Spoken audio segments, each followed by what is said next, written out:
Hello, hello, hello, and namaste, my witchlings. How's everybody doing? Oh, hair. Gotta put that back on.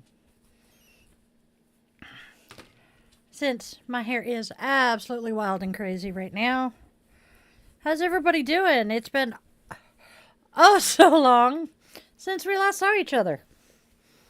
I joke. We just finished daily draw and soak care. Took care of the puppers, walked them. They have not had food yet.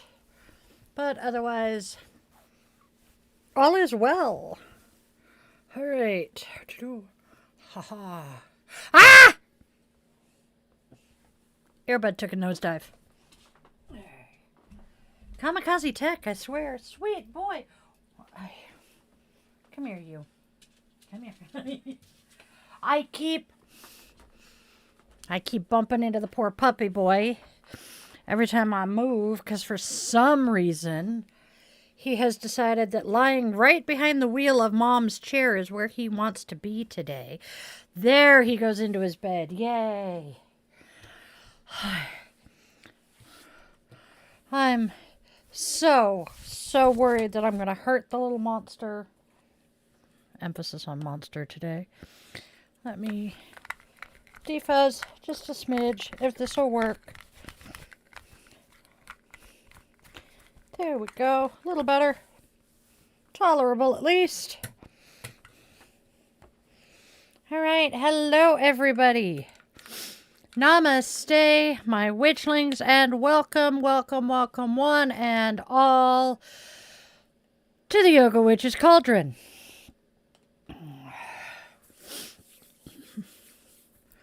All right, so go. All right, let's come on in, get settled down, and let's get going, shall we?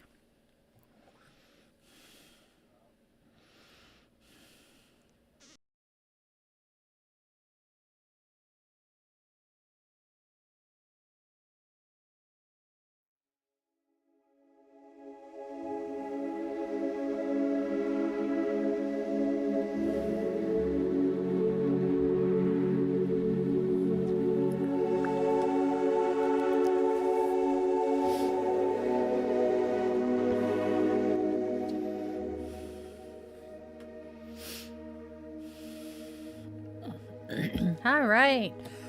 Come on in, get settled into your space, your mat, your altar, your absolute comfiest nook, and let the edges of the world soften for just a moment. You carved out this time for this gathering, this ritual of community and curiosity, and that alone is worth honoring. As November wraps us in its shawl of gratitude and reflection, we step into one of the most liminal stretches of the year, that twilight season where everything feels a little closer to the bone. The nights grow long, the air sharpens with that witchy little bite, and the veil between what was and what is stops pretending to be a solid wall. It thins, it stirs, and sometimes it whispers. This is the season when memories feel louder, when old stories rise without warning, and when even the wind seems to carry echoes of the ones who walked before us.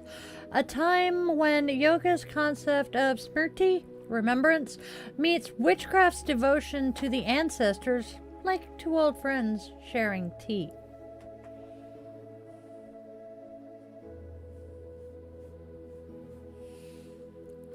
Dogs, man. Tonight, we're stepping into a practice older than temples, older than tarot, older than every system humans built to understand the unseen, honoring our ancestors. Now, before you go picturing an elaborate altar overflowing with candles and offerings, breathe. Ancestor work is not about theatrics or even perfection. Goddess, is it not about perfection? It isn't reserved for mystics or witches or yogis or people with neat, traceable family trees. It's simpler. quieter, more human. Honoring our ancestors is remembering, reconnecting, reclaiming the roots, be they physical, spiritual, or emotional, that shaped the soil we are growing from. Now, when I say ancestors, I am not talking about the perfect family tree version. I am talking about the entire constellation of people through blood, adoption, choice, culture, mentorship, influence, and sheer cosmic coincidence, whose decisions, triumphs, wounds, and survival eventually led to you. Even the ones you never met, even the ones whose stories were never told, even the ones you have complicated feelings about. Goddess knows I've got a few of those in my lineage. You don't need a perfect lineage for this to work. You don't need healed relationships or warm nostalgia. You don't need a box of photographs or even a well-preserved family narrative. Ancestor work is not about pretending your lineage was flawless. It's full of humans. It's not going to be flawless. It's about acknowledging that you exist because people lived imperfectly, beautifully, painfully before you. And here's my favorite part, my absolute favorite part. Honoring the past isn't just about looking backwards. It's also about svadhyaya, self-study, looking inward at who we are in this moment and forward toward the legacy we're creating with every choice we make. Because you and me, you and I, we are future ancestors, living ancestors in progress. One day, someone will look back at us for clues, guidance, inspiration, or even identity. So tonight, we're not doing a ritual. We're not meditating or calling quarters or rolling out our mats for flow. We're not doing any of that. We are simply sharing a conversation, a heart-forward, witchy, yoga-infused reflection on what it means to acknowledge the people whose footsteps became our path and how that acknowledgement shapes who we become from here. We're going to explore the different kinds of ancestors, blood, spiritual, heart ancestors, and the collective ancestors whose names were never written down, but whose influence is everywhere. We'll talk about remembrance, generational alchemy, and the grounding that comes from recognizing that you are part of a lineage far older and wider than your individual story. This episode is about belonging, about identity, about connection in a world that is so often pressuring us to feel alone. And ultimately, it's about healing, personal and ancestral, rippling backwards and forwards like a blessing across time. So, if you're ready, witchlings, grab your tea, grab your blanket, your journal, your familiar, or that coziest corner of your couch. Whatever makes this moment feel sacred. And let's get started, shall we? Because tonight, we're not just talking about the past. We are honoring the lineage of the present and stirring the cauldron of the future.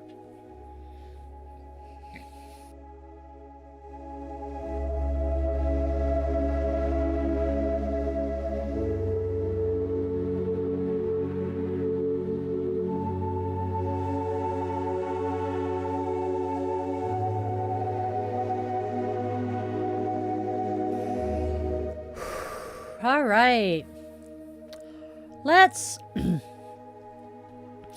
start tonight by grounding ourselves in something absolutely simple. Witchlings, who exactly are we talking about when we talk about ancestors?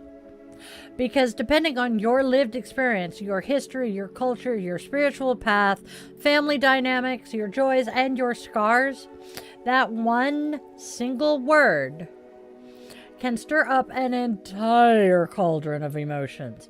Pride, grief, curiosity, confusion, longing, and even resistance. And you know what? all of that is valid. Most people hear ancestor and immediately think DNA. I mean, come on, ancestry DNA. Hi. The folks whose genetic threads shaped your eyes, your jawline, your laugh, maybe even your temper. But ancestry is so much more than biology, so much deeper, so much more soul-rooted and spirit-woven. Ancestor work is not a single-lane road. It's a crossroads. Very yoga, very witchy, and very, very human. So let's explore the different kinds of ancestors who walk behind us, beside us, and occasionally even ahead of us.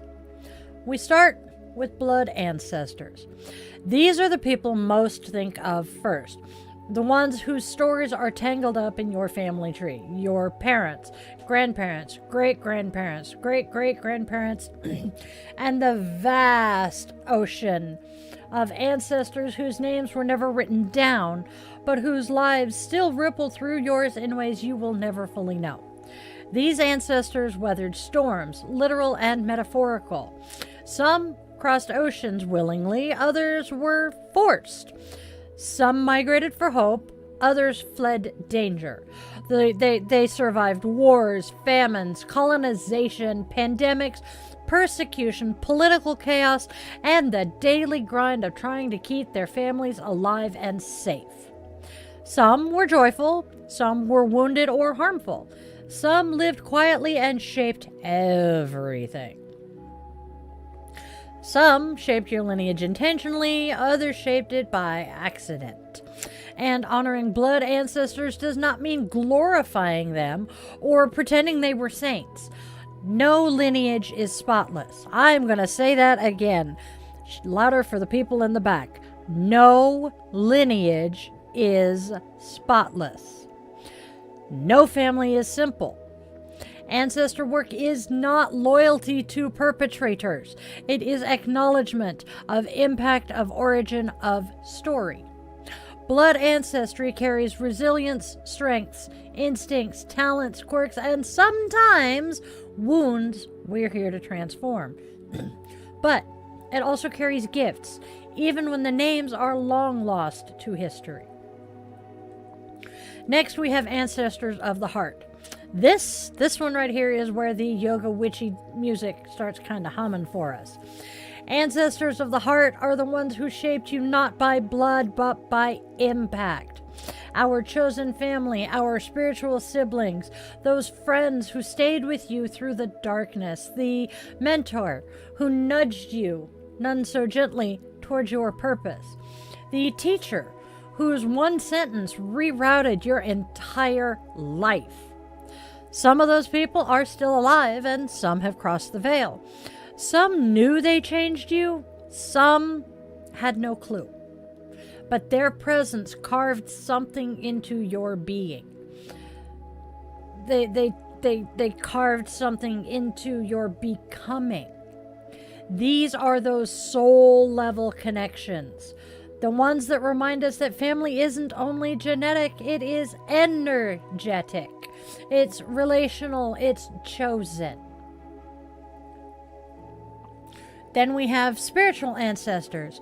These are the lineage holders, the teachers, the guides, and wisdom keepers whose influence flows through your practice. Your yoga lineage might exist because Krishnamacharya revived the teachings, or because Sita Devi Yogendra broke barriers by becoming the first woman to formally study under him.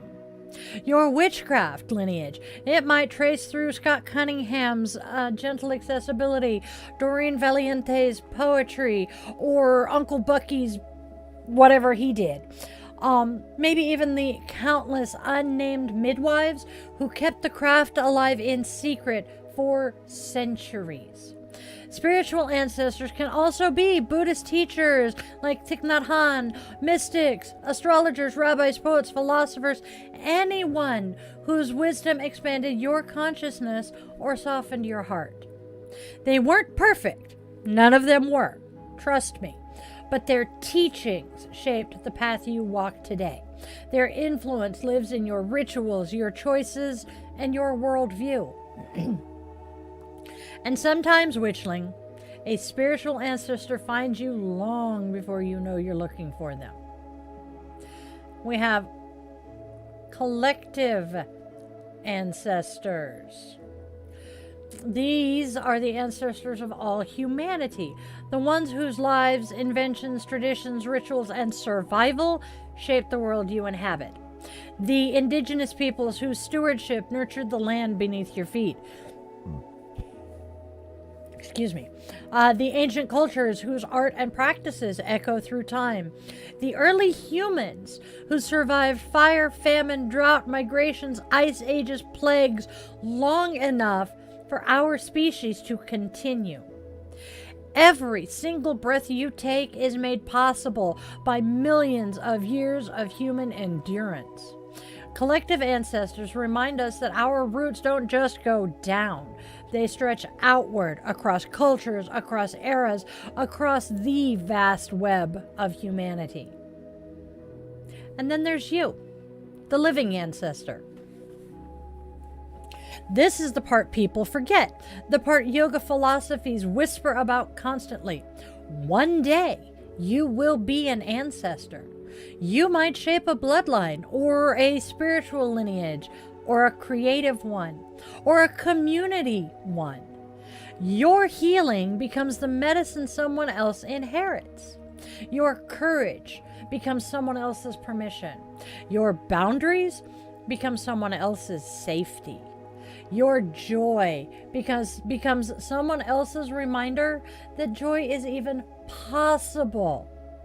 You are already influencing the lineage that will follow through presence, action, love, and the magic you bring into the world. Honoring ancestors means recognizing that you stand in the middle of the lineage, not at the end. You are the bridge between what was and what will be.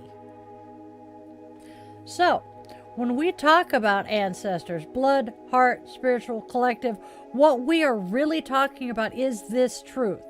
You are not walking this world alone. You are woven from countless stories, shaped by countless hands, influenced by countless lives. You carry echoes of people you've never met and wisdom you've never consciously learned. Your lineage is messy, magical, imperfect, resilient, and yours. And honoring your ancestors is simply acknowledging that truth. Nothing more, nothing less.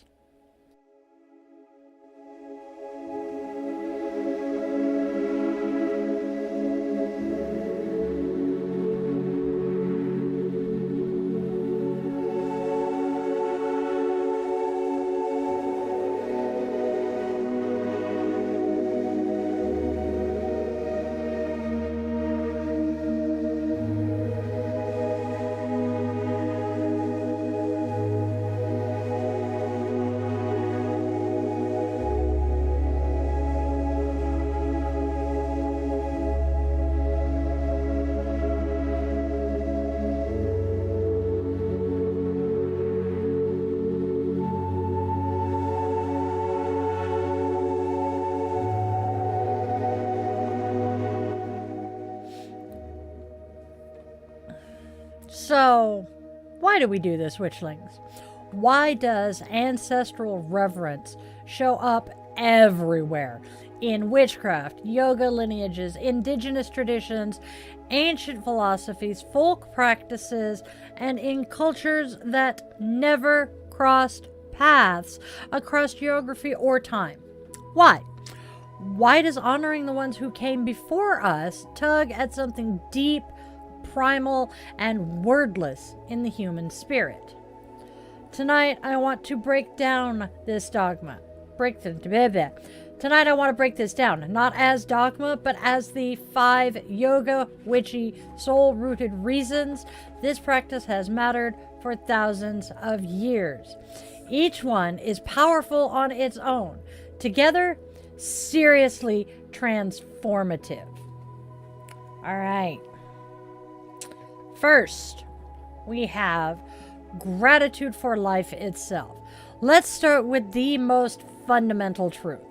You exist because someone before you survived long enough to make it possible.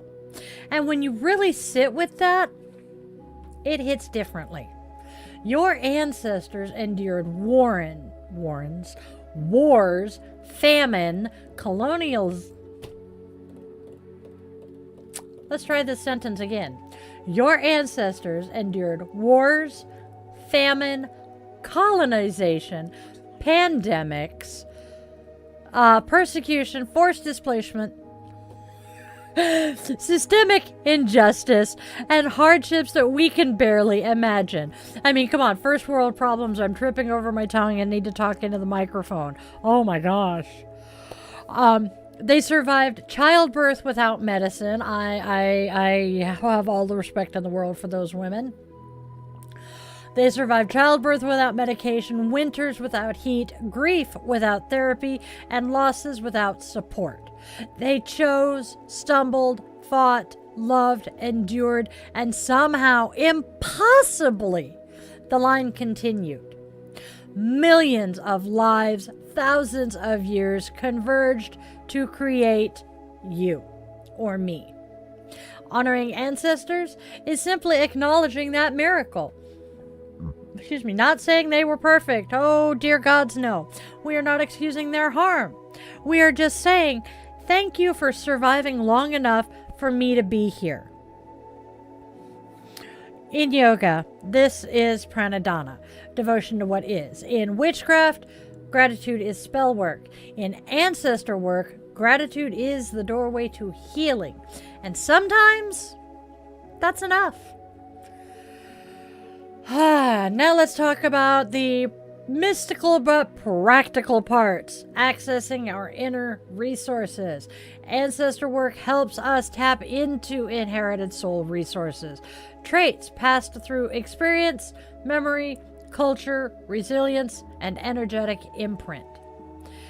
You might carry a great-grandmother's determination, a grandfather's quiet resilience, an ancestor's intuition, creativity, humor, or fire, a healer's instinct, a storyteller's gift, a warrior's courage, a lineage of women who survived the fucking impossible, a lineage of men who held their families together with grit and hope. Baling wire and duct tape? You may even carry their unfinished dreams, the ones stopped by poverty, gender roles, racism, colonization, war, or simple lack of opportunity. Honoring ancestors turns on a light switch inside you, activating strengths you didn't know you had or weren't told you were allowed to express. In yoga, this is samskara, deep imprints in the psyche. In witchcraft, this is ancestral magic, the power that lives in your bones. Not Hollywood magic. We are not the charmed witches. Human magic. We are healing generational patterns. Let's be honest. Let's be brutally fucking honest here. Not every ancestor was kind. Not every tradition was healthy. Not every pattern deserves to be carried forward. Many, many, many of us come from lineage marked by trauma, grief, addiction, mental illness, violence, silence, shame, oppression, secrets, or even cultural erasure. And even if we don't know the stories, we often feel the echoes. Patterns we didn't choose, fears that don't match our experiences, emotional triggers that we cannot explain. That's generational imprint. Vasana in yoga, lineage shadow in witchcraft. Honoring ancestors isn't about glossing over the harm or sending love and light to abuse. It's about saying, I see where this came from, I understand how it rippled through us, and it ends with me. That is ancestral alchemy, sacred, courageous work. When you heal yourself, witchling, you heal those behind you and those who will one day follow.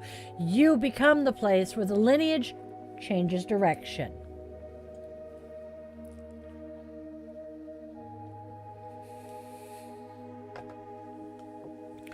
Next, we work on rootedness and belonging. We live in a world that glorifies overstimulation and isolation. Everyone is overwhelmed and unmoored. Ancestor work cuts through that noise. It roots you, it grounds you, it brings you back into the long story of humanity. You are not just a 21st century human juggling coffee, emails, and a to-do list that never ends. You are the newest expression of a lineage that stretches back millennia. Belonging doesn't require a perfect family tree, my loves. It doesn't require good memories. It doesn't even require connecting to your living relatives. It requires one truth. Your existence didn't begin with you. You are a continuation, a chapter, a thread, a living part of a tapestry woven over generations. In yoga, this is sthira, rooted stability. In witchcraft, this is grounding into lineage as much as earth. In ancestor work, this is remembering you are not and never have been alone. And here's the piece that almost everybody forgets. Consciously creating your legacy. Ancestor work isn't only about the past. It's about the future you are shaping. You become the bridge between those who lived before and those who will come after through blood, mentorship, community, or spirit. Your healing becomes their inheritance. Your courage becomes their permission slip. Your boundaries become their safety. Your joy becomes their starting point. Your self-love becomes their foundation. Ancestor work invites you to claim your role as a future ancestor, fully aware that the life you're living now is the soil future generations will grow from. In yoga, this is dharma, living your purpose in a way that uplifts the world. In witchcraft, this is legacy magic, shaping the future through intention and healing. Are we picking up a theme here? Healing is a theme here. So, when we ask, why does this practice matter?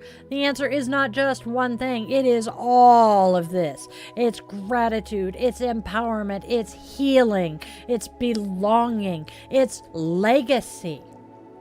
Ancestor work roots us, strengthens us, and elevates us all at once. It reminds us who we come from, who we are, and who we are becoming. And that, my witchlings, is why this practice is timeless and why it's needed more than ever in the world we live in now.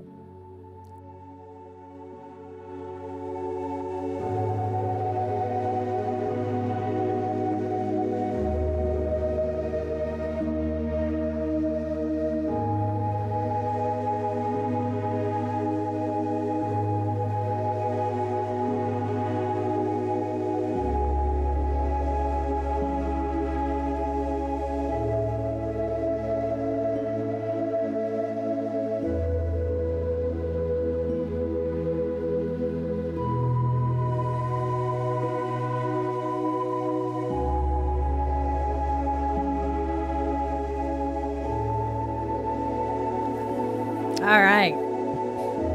Hey, look, we're about halfway through. Doing pretty good. All right, my witchlings. Now that we've explored who our ancestors are and why this work matters, let's get into the practical, grounded, everyday magic of ancestor reverence. Because here's the truth. Ancestor work does not need to be theatrical, complicated, or ceremonial, unless you want it to be. You don't need a cauldron big enough to double as a bathtub. Gods, that would be nice, though. Anyway, you don't need a cauldron big enough to double as a bathtub, a wall-sized genealogy chart, or a 30-step ritual scheduled for the next solar eclipse. The real magic, the deepest, oldest, most universal magic, lives in the small, intentional acts that you weave into your daily life. That's the yoga witchy sweet spot. Mindfulness meets meaning, and presence becomes spell work. So let's explore the many, many ways that you can honor your ancestors without pressure, perfectionism, or spiritual gatekeeping. Because there is no correct path here, only the one that feels true to you.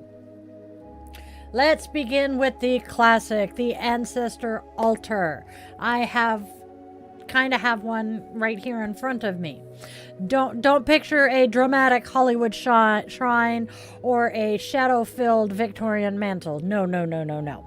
A sacred space the size of a journal. Where's my journal? Oh, sure.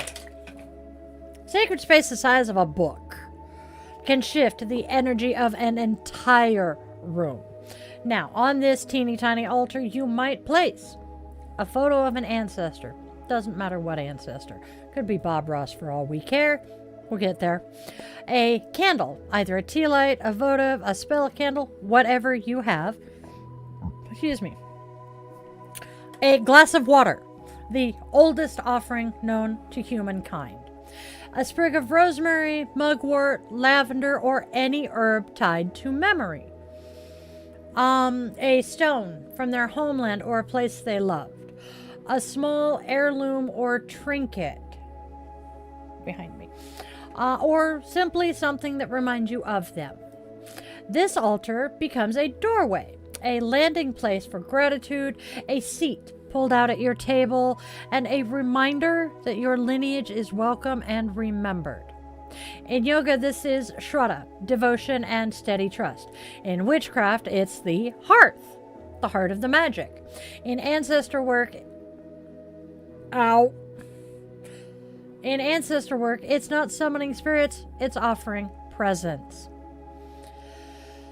Oh, my altar, my ancestor altar currently has one ancestor and future generation, and I have all sorts of things for them. As I said, behind me, I don't know if you can see the medallion hanging from the love sign, but that is something that was near and dear to my grandmother.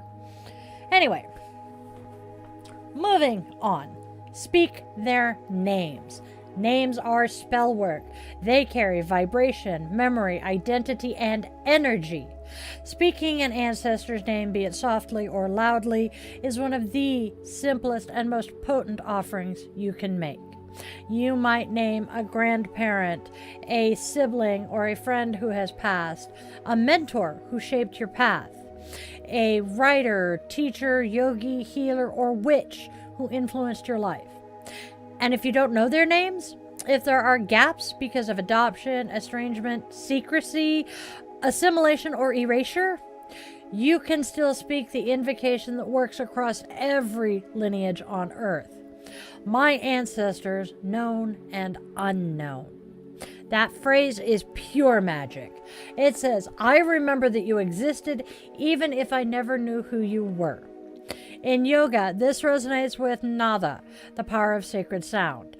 In witchcraft, it's invocation. In ancestor practice, it is acknowledgement. Tell their stories. Story is one of humanity's oldest spells, long before books, long before written word. Stories kept the ancestors alive, told around fires, whispered over soup pots, shared in rituals, and passed down in fragments. And storytelling doesn't require perfection or reverence. Some of the most meaningful stories are the messy ones. So tell the sweet stories about, one of the most loving things they did for you. The funny stories about the sublime and the ridiculous birthday presents for your 16th birthday. The eye roll stories when mom embarrassed you yet again. The complicated truths and the little fragments.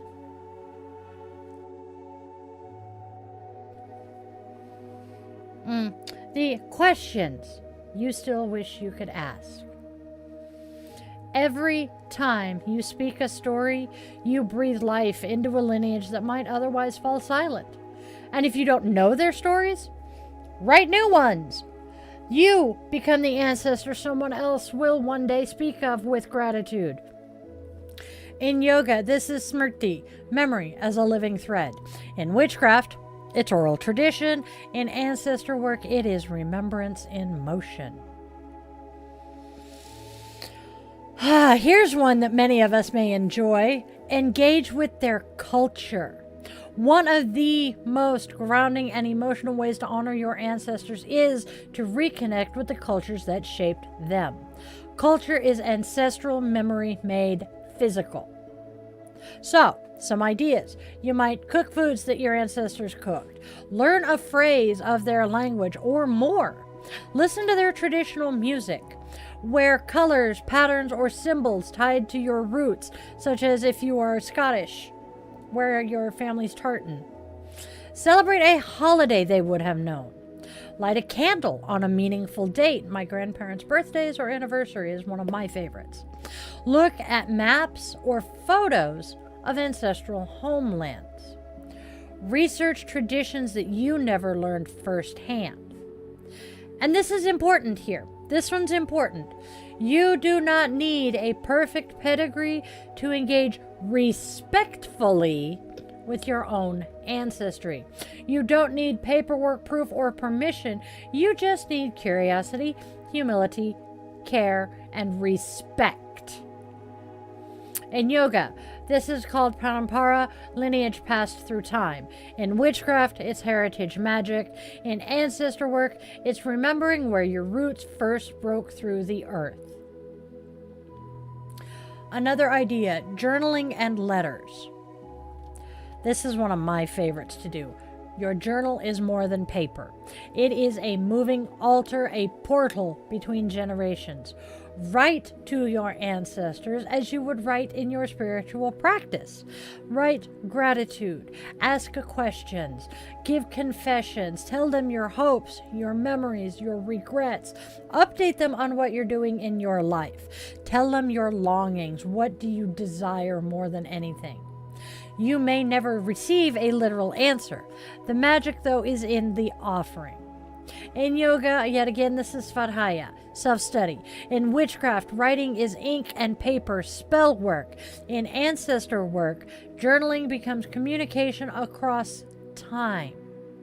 If you don't know who you're writing to, write to the lineage itself, the ones who survived long enough for you to be here.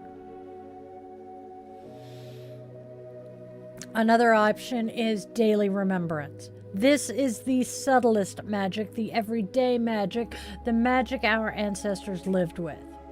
Daily remembrance can be a simple whispered thank you while making your cup of coffee in the morning. Saying their name as part of your morning routine. Noticing their features in your reflection. Feeling their presence in your yoga practice. Leaving a tiny offering. Cooking a dish that they loved. Wearing a piece of jewelry tied to them. Carrying a stone or a talisman. These small moments create continuity, that thread that keeps the connection alive. And, all right, gonna take a sip because I just tried to inhale saliva.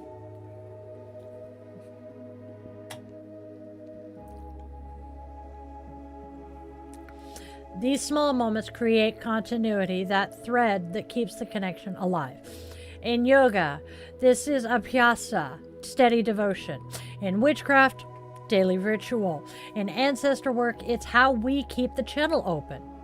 And that, my witchlings, is the heart of ancestor work.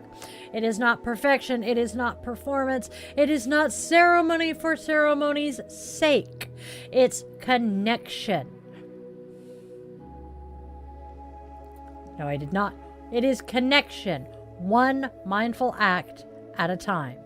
The sincerity matters more than the scale, because every small gesture strengthens the bridge between those who came before you, the person you are now, and the ancestor you are becoming for someone else.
right, now that I have seen the picture, the icons, those are absolutely adorable.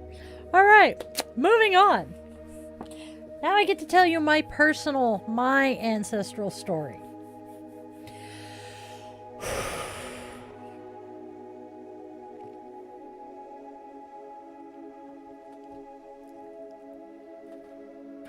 When I talk about honoring our ancestors, witchlings, I'm not speaking from theory, I am speaking from my bones. My lineage is a woven tapestry of service, survival, compassion, magic, movement, and that kind of quiet courage that holds a family together through generations. Let me start with the part of my lineage that always comes to the surface this time of year. It surfaces. My family. Sorry, you'll understand why I'm laughing in a minute. Let me start with the part of my lineage that always surfaces this time of year. My family's military roots. Both my maternal grandparents, grandmother and grandfather, served in the United States Navy during World War II.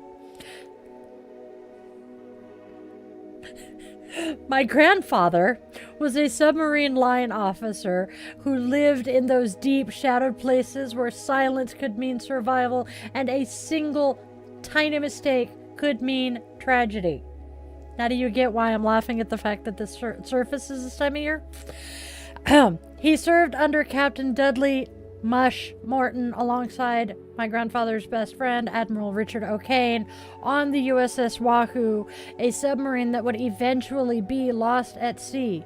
The Wahoo is still out there, forever on patrol.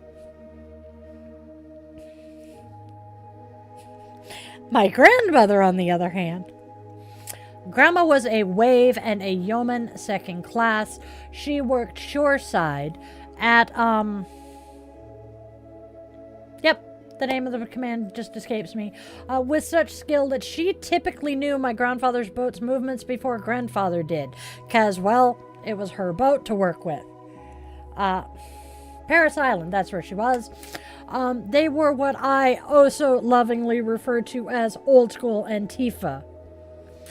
People who believed fiercely in equality, dignity, justice, compassion, and service.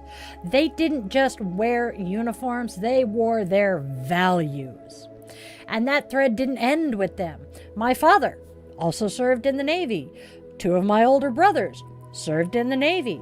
My own military service is woven into that same line. A family of people who believed deeply in showing up when it mattered. So on a week like this, when Veterans Day is either honored or regarded with seriously complex emotions, I hold space for all of it. The pride, the grief, the gratitude, and also the understanding that not everyone feels celebratory.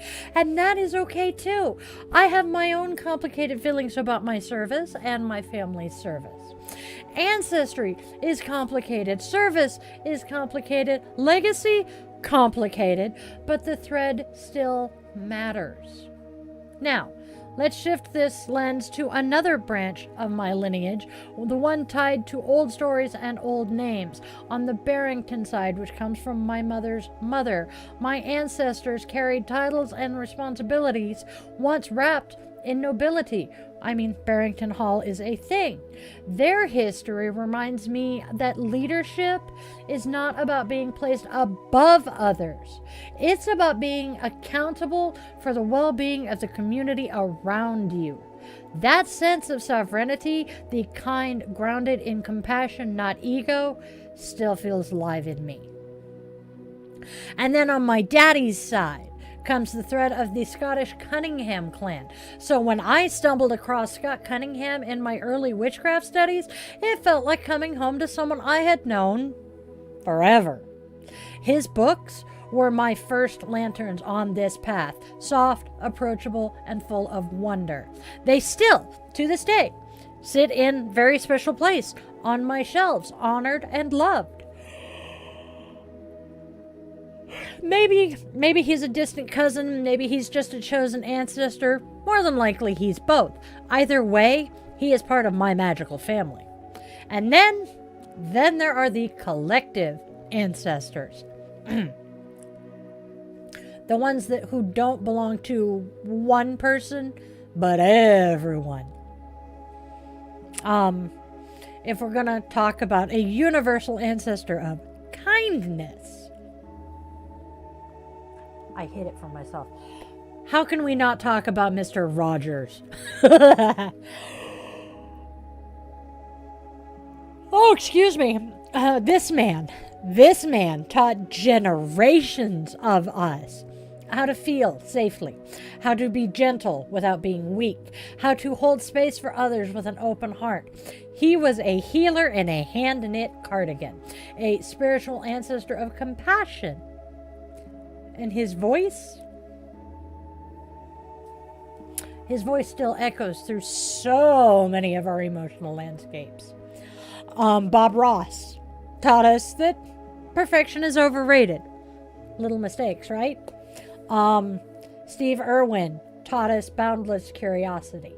These are all collective ancestors. And we have another across oceans and traditions. Another woman stands tall in my lineage of practice, Sita Devi Yogendra, the very first female yogi to ever study under Krishnamacharya, the father of modern yoga. She stepped into a role she wasn't supposed to hold and changed the entire course of yoga for every woman who came after. Without her courage, I might not be here living this path, teaching this practice, or even sharing any of this magic with you guys. Her bravery lives in every inhale I guide, every mantra I whisper, and every single flow I create. And finally, the branch that has become part of my heart home through marriage, my husband's ancestors. His native lineage shaped by survival, resilience, and stories that were nearly erased but continue to rise. His Filipino ancestry, rich in tradition, family, fierce love, fierce humor, and fierce loyalty.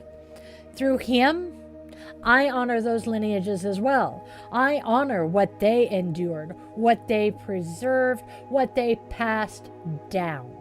Marriage weaves you into another family tree, and I am so incredibly grateful for the roots I have been welcomed into. And truthfully, my witchlings, there are so many more. Ancestors I know, ancestors I've never met, ancestors whose names have been lost, ancestors whose names were taken, ancestors who lived quietly, and ancestors who roared like thunder. All of them walk with me. And in the spirit of honoring the old ways and acknowledging the Irish and Scottish threads in mine and my husband's blood, let me offer this traditional blessing to close this particular segment. After I take a sip.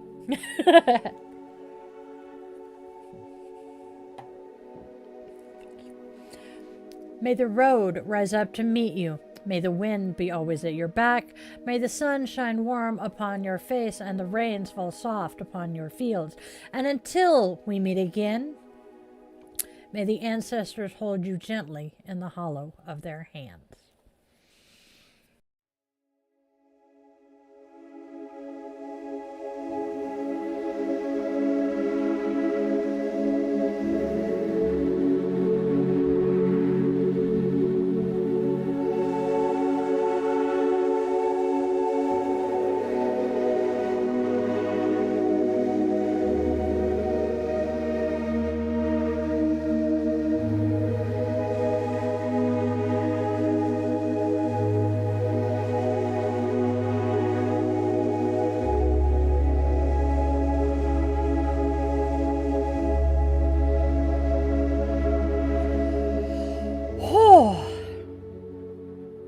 We're getting through this. So I'm doing pretty good today. How are you guys doing? All right, my witchlings. We have wandered through the who, the why, and the how of ancestral work.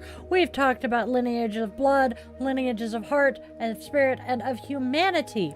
We've explored how this practice shapes our healing, our sense of belonging, our identity, and the legacy we are shaping with every breath.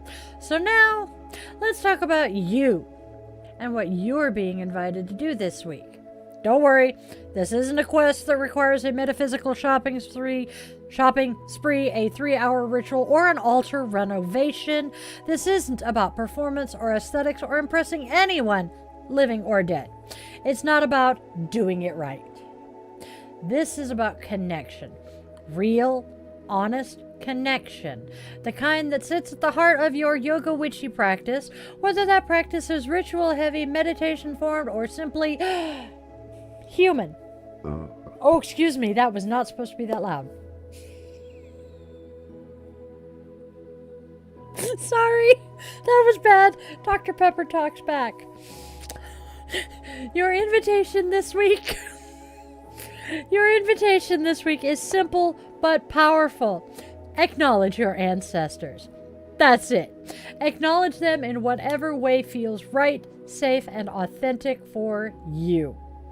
For some of you, this will feel natural. Maybe you already talked to your ancestors, keep their photos on your altar, light candles, whisper their names, or ask for guidance. Ancestor reverence may already be woven into your path. But for others, this might feel brand new or even complicated. Maybe your family tree is missing a few branches. Maybe the branches are there, but the roots are tangled in silence. Maybe you don't feel connected to the people who raised you. Maybe your lineage includes trauma, addiction, abandonment, cruelty, secrets, and grief. If that's you, hear me clearly. You can still practice. You can still honor. You can still acknowledge. Ancestral work is not about pretending your lineage is perfect or was perfect. It's about recognizing the truth of it, all of it, and choosing how that truth flows through you now. So what does acknowledge your ancestors actually look like? It ain't one size fits all, and it ain't never been. Some of you may light a single candle, a tiny little flame, a quiet beacon in the dark. Humans have used fire to honor the dead since before written history. One candle can hold 1,000 stories. Some of you may prefer a whispered thank you. Unspectacular, unscripted, enough. Maybe in the kitchen while you stir your coffee, or maybe in the car. Maybe while walking the dog or stepping out into the cold morning air. Some of us may focus on one specific person, a grandparent whose laugh lingers, a mentor who shaped your path, a teacher whose influence lives in you, a friend who left too soon. Memory itself is offering. When you remember someone, you keep something of them alive. And some of you may simply pause. Not in meditation, not in ritual, just pause. A moment to acknowledge that you are part of a lineage far bigger than your personal story. A moment to recognize that your existence is not an isolated accident, but part of a long, unbroken thread. That, witchlings, is ancestor work too. Can you go bigger? Abso-fucking-lutely. You can cook a family recipe, research your lineage, ask a relative for stories before they're gone. Write about what you wish you knew and what you do know. Learn a word in an ancestral language, or maybe learn more. Play music tied to your roots. Visit a grave or restore an old photo. But you don't have to. One candle, one whispered thank you, one memory, one moment. That is enough. And here's something important. Ancestor work isn't just about the ancestors you knew. Sometimes it's about the ancestors you wish you had. Sometimes it's about imagining the lineage you needed when the real one hurt you. Sometimes it's about claiming chosen ancestors, writers, witches, yogis, musicians, activists, healers, whose work shaped you more than your blood ever did. If your bloodline wasn't safe, you are still allowed to have ancestors. If your family tree has holes, you're still allowed to have ancestors. If you're adopted, estranged, disconnected, or healing from generational trauma, you are still allowed to have ancestors. Ancestors are not limited by DNA. That doorway is bigger than blood. And maybe, just maybe, your acknowledgement this week is for the ancestors who harmed you or harmed your family. Not in forgiveness if you're not ready, but in recognition. I see what happened. I see the wound, and I am choosing differently. That counts deeply.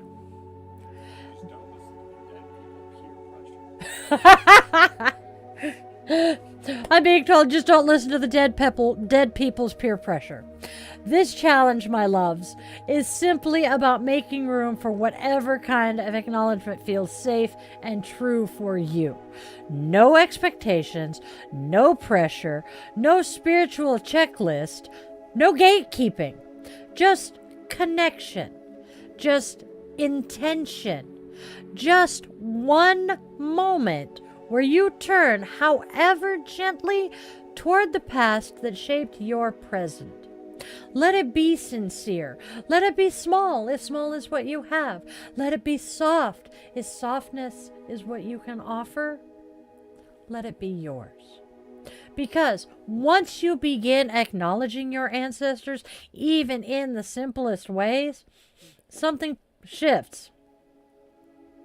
You start to feel the threads that were always there. You start to sense the quiet support woven through your life. You begin to understand that you are held by more than your own story. And that, Witchlings, is powerful magic. So that's your challenge this week.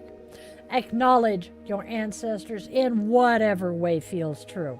One candle, one thank you, one memory, one moment, one thread of connection. That is all it takes to begin.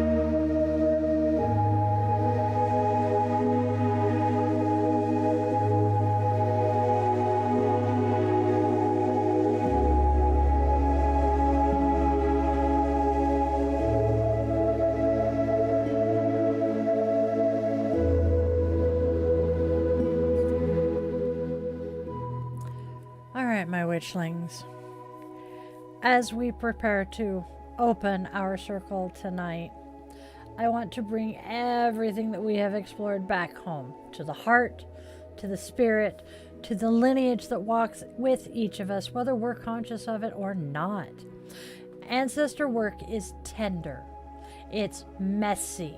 It's beautiful. It stretches across yoga philosophy, witchcraft tradition, cultural memory, intergenerational healing, and the very human desire to understand who we are and where we've come from.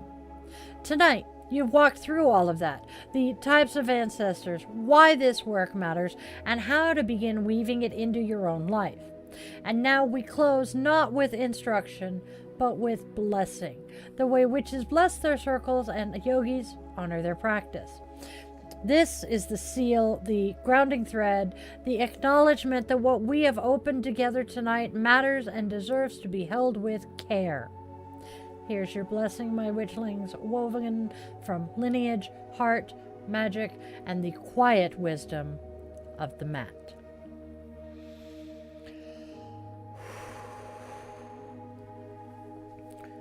May the wisdom of your lineage walk beside you, not as a shadow, but as a lantern. May you feel the presence of those who came before you, not in a haunting way, but in a steady, supportive, I've been exactly where you are kind of way. May the strength of those who endured flow into you like a river that never runs dry.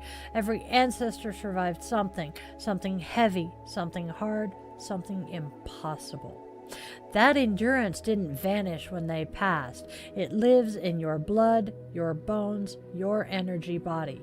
May you feel that resilience rise in you whenever the world asks you to be braver than you feel.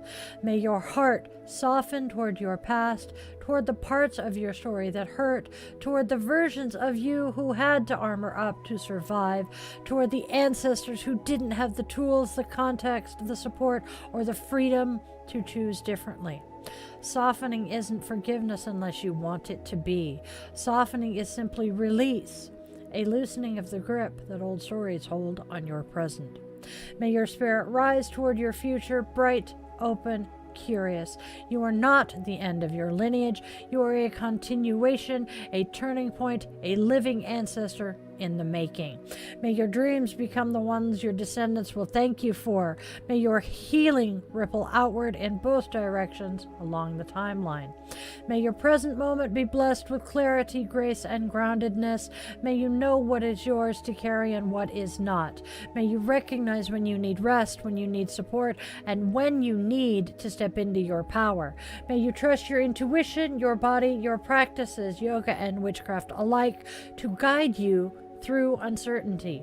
And because this is our shared cauldron, our shared circle, our pocket of magical community, I want to weave a more personal blessing for you.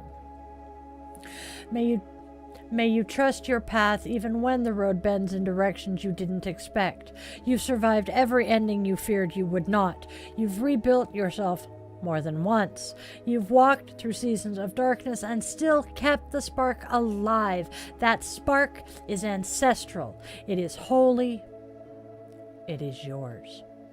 May you trust your magic, the subtle kind and the bold kind, the part of you that knows when the energy shifts in a room, the part of you that feels truth in your belly, the part of you that finds wisdom in ritual, movement, breath, moonlight, and intuition. May you trust your body, not because it is perfect, but because it is sacred. Your body is a temple, a cauldron, a lineage-holding vessel. It carries stories older than your memory and power deeper than you have yet discovered. May you feel the earth as your ancestor, steady, ancient, always supportive.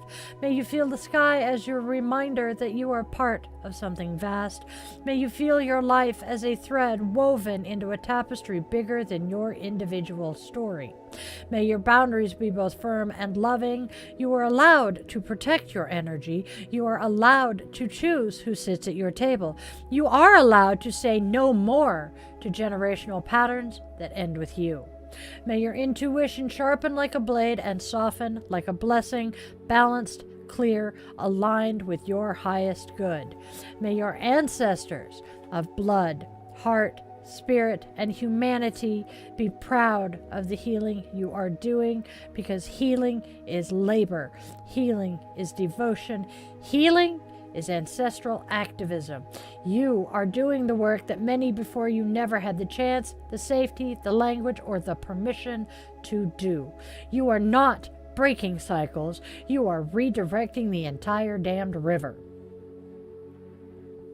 Now, my witchlings, we close in the way we always do, with the blessing that has become both mantra and magic for our community. Spread love, spread joy, and spread kindness. Not because the world is simple, but because the world so often forgets we are the ones who remember. And tell your people you love them while they're still here to hear it. Don't wait for perfect moments. Connection is ancestor work. Love spoken aloud is lineage healing this. And hear this from me to you. You are loved. You are wanted. You are needed. Your existence is not an accident. Your story is not disposable. Your magic is not small.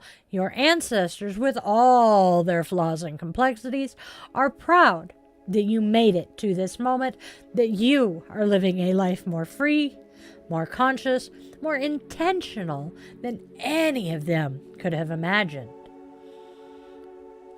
Until next time, my witchlings, Feel the embrace of your lineage. It has been walking with you all along. Namaste, Witchlings.